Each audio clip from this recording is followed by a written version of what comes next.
D'abord, qu'est-ce qu'on attend d'une structure comme la IOPA? Plusieurs choses. Et je crois que c'est très bien souligné d'ailleurs dans le rapport, à la fois pour aujourd'hui et pour demain.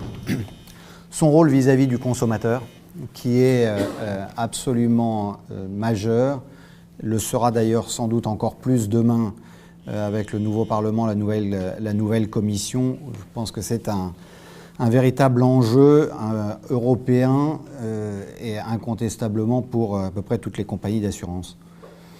Le deuxième rôle, c'est évidemment en faveur de la stabilité financière. Ça a été souligné, dit, redit. Et là, il y a évidemment une interaction absolument majeure pendant ces périodes de crise. Le troisième rôle, ce qui est sans doute pas bien fait aujourd'hui, c'est son rôle en faveur du futur, c'est-à-dire en soutien d'une croissance à retrouver au sein du monde européen. Et j'allais dire, il y en a un quatrième qui est un rôle d'expertise.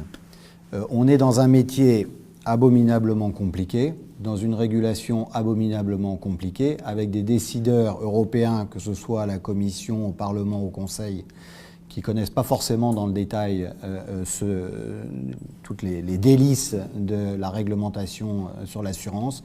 Donc on a besoin d'avoir au niveau communautaire un pôle d'expertise qui, d'une certaine façon, renseigne ces décideurs politiques. Et tout ceci se fait dans un monde ultra concurrentiel. Alors maintenant, il ne faut pas non plus se faire peur inutilement. Qu'est-ce qui s'est passé avec l'assurance? C'est qu'on a quand même traversé cette période depuis 2008 sans drame majeur, ce qui veut dire que finalement le monde de la régulation et de la supervision fonctionnait peut-être pas si mal que ça. Mais l'enjeu maintenant, c'est aussi de reconnaître la spécificité du monde de l'assurance et ce qu'elle peut apporter à l'économie. Et il y a sûrement deux grands éléments, et ça, il faut que la IOPA en tienne compte. Le premier, c'est le caractère contracyclique de l'assurance, qui est absolument majeur. Et ça a été un long débat dans les dernières discussions sur Solva II, de voir si les mesures finalement décidées permettaient à l'assurance de jouer ce rôle ô combien important pour l'évolution de l'économie européenne. La deuxième caractéristique, c'est que par nature, on est des investisseurs longs. C'est notre métier. D'abord, on est des investisseurs, et deuxièmement, on est des investisseurs longs. Et il faut impérativement que la régulation de demain reconnaisse cette qualité, non pas pour le bonheur des compagnies d'assurance, mais simplement pour le développement de l'économie. Il n'y en a pas tant que ça qui joue ce rôle. Alors, est-ce que la IOPA a été, pendant ces 3 années, force de proposition, a fait avancer les choses? Incontestablement. Je vais te donner 2 exemples. Le premier, à nouveau sur Solvabilité 2, le cadre qui a été décidé au trilogue avec ce Volatility Adjuster, Matching Adjustment, donc marché français, marché britannique, espagnol, et cette période de transition pour le marché allemand, a été proposé par la IOPA. Ça a été, dans la proposition faite par la IOPA, on retrouvait ce triptyque qui est d'ailleurs extrêmement pragmatique et tenant compte de la réalité des différents marchés. Et c'est sur cette base qu'après les discussions ont pu s'ouvrir.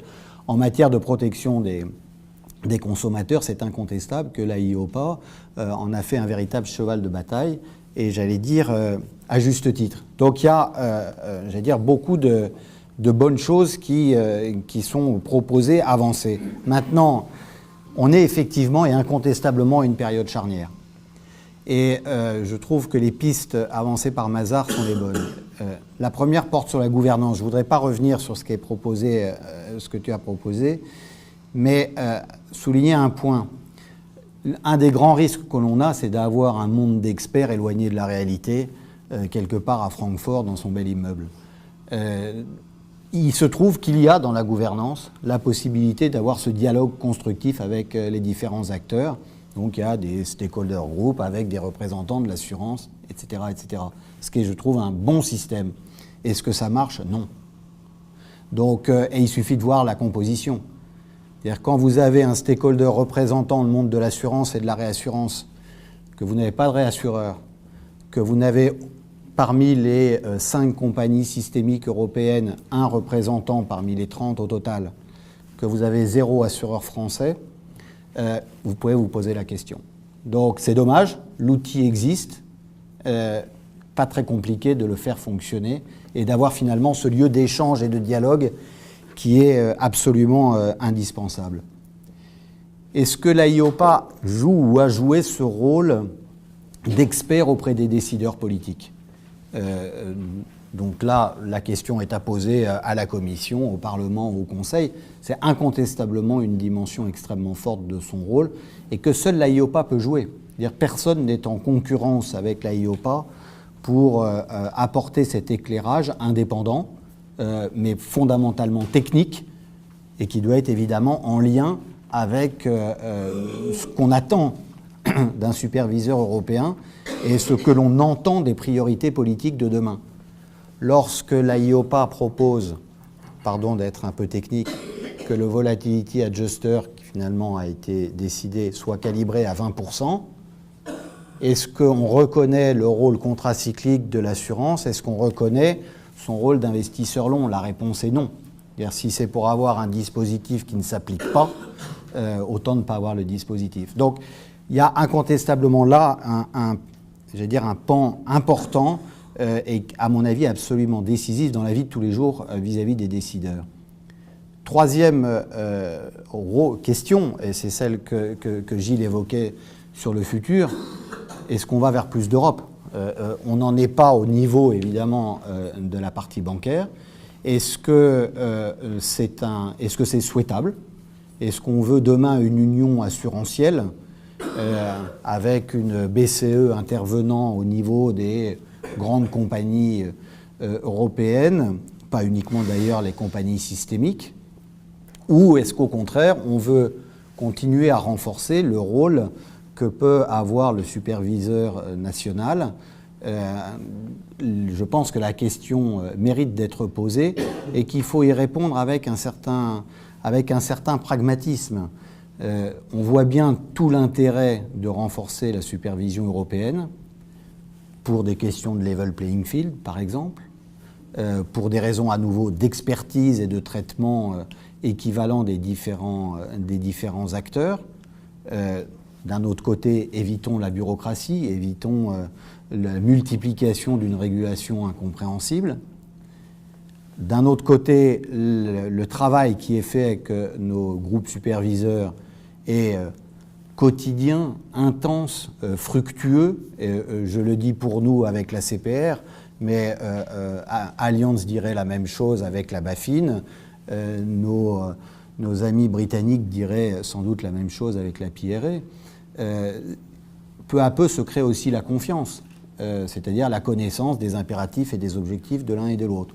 En contrepartie, faisant ça, il est indispensable d'avoir une coordination entre les acteurs. Donc, c'est une orientation qui devra être prise, choisie assez vite, et ce sera sûrement dans la to-do list de la future commission. Alors, juste pour conclure, 2 éléments. Je pense que 2014 va être finalement un excellent test, parce qu'il y a 2 dossiers extrêmement lourds qui sont dans les mains de la IOPA, et finalement on va voir en réalité ce qui peut se passer. Le premier, c'est bien sûr les mesures d'application de solvabilité 2, donc tout ce fameux niveau 2, etc. Donc le niveau 1 a été décidé par le trilogue en novembre. Le message politique passé par le trilogue me semble extrêmement clair. Sera-t-il entendu ou non? Donc ces mesures d'application peuvent être extrêmement fructueuses, peuvent permettre effectivement au monde de l'assurance de jouer son rôle pour la reprise de l'économie européenne ou non. Et on le saura, nous tous, d'ici l'été prochain. Donc ce sera à regarder à la loupe. À nouveau, il n'y a pas de raison de se faire peur a priori, mais je pense que c'est un véritable test sur la façon que l'on aura de prévoir, d'envisager le rôle demain de l'assurance en Europe. Le deuxième test, c'est ce qui est en train de se passer entre, d'une part, la norme pour les groupes systémiques et ce qui est au niveau international appelé COMFREM, et donc le futur d'une régulation mondiale de l'assurance. Ça, c'est un enjeu absolument majeur. Et l'AIOPA a un rôle clé à jouer parce que l'Europe, grâce à Solvabilité 2, est incontestablement en avance. On a maintenant un cadre global applicable dans les 28 États de l'Union européenne, là où ça n'existe nulle part dans le monde, et notamment pas aux États-Unis. Donc, ce futur framework qui a été décidé par le G20, dont le principe a été décidé par le G20, dont le principe a été réaffirmé par le FSB, comment va-t-il être appliqué? Comment la compatibilité entre ce futur framework et Solvabilité 2 va être assurée? Ça, j'allais dire, c'est vraiment le rôle de l'AIOPA auprès des instances internationales, que ce soit le FSB, que ce soit l'IAIS, donc ce superviseur mondial, de le réaffirmer. C'est son rôle, j'allais dire, c'est sa vocation qui me semble extraordinairement importante et dont personne ne peut contester la légitimité pour demain. Donc, deux gros sujets.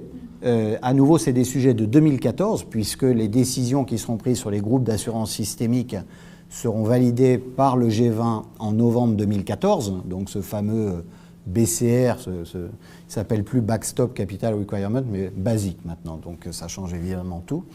Mais bon, c'était une grande avancée conceptuelle de la semaine dernière. Dieu merci, on a gardé le sigle. Mais, voilà, maintenant, dans quel cadre ceci va-t-il être exercé? À nouveau, la défense des intérêts européens et de ce qui a été finalement décidé par les États européens sera mis, je veux dire, sur la table internationale dès maintenant et en tout cas pour décision en novembre prochain.